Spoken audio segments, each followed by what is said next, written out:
টানা দুদিনের বৃষ্টিতে কোথাও শিলাবৃষ্টিতে লন্ডভন্ড হয়েছে এলাকা। এবার যে খবর আপনাদেরকে জানাচ্ছি, গত দুদিনের টানা বৃষ্টির জেরে আজ থেকে বন্ধ হয়ে গেল সিটি স্ক্যান এবং এক্সরে রুম। হ্যাঁ, যেই পরিষেবা 24 ঘন্টা 7 দিন দেওয়ার কথা, সেই পরিষেবা এবার বন্ধ হয়ে গেল।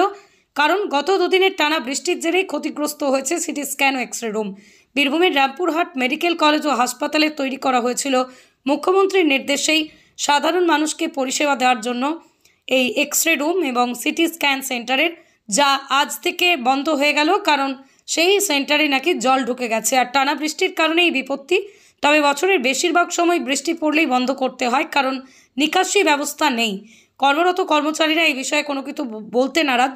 তবে জল নিকাশি নালার জন্য মানুষের একটা পরিষেবা বন্ধ হয়ে যাবে তা নিয়ে প্রশ্ন উঠেছে। তবে গত দুদিনের টানা বৃষ্টিতে জল ঢুকে যাওয়ায় বাধ্য হয়ে এক প্রকার সিটি স্ক্যান এবং এক্সরে রুমে তালা দিতে হলো।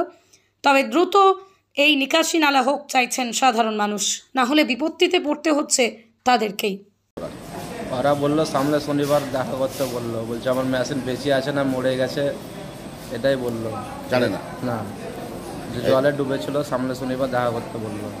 এই সরকারি কাল থেকে ঘুরছি আমি ছবি করার জন্য, কাগজ দিয়েছে দপ্তরে, হচ্ছে না।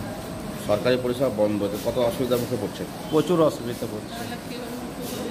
টাকা খরচা করে তো কোথায় যাবে এখন? বাধ্য হয়ে হ্যাঁ, বাধ্য হয়ে কোথায় যাবে এখন? এখন কোথায় যাবো? এখন যাবো সেখানে যাবো ডাক্তারের কাছে, এখন একটু কথাবার্তা বলবো। যদি বলে তুই যাও তাহলে হবে না, তাহলে ঘর চলে যাবো নিয়ে রোগীকে। কাল থেকে ঘুরে বেড়াচ্ছে? কাল থেকে ঘুরে বেড়াচ্ছে। কোথায় বাড়ি আপনার? বাড়ি ভাগাইল, পাইকর থানা। নাম কি আপনার? সোহেল শেখ। কি অসুস্থ আছে আপনার? আমার বাপের আমার বাবার অসুস্থ, মানে হার্টের প্রবলেম, এই শ্বাসকষ্টের প্রবলেম। সিটি স্ক্যান করবে না এক্সরে করবে? এক্সরে করবে। হ্যাঁ।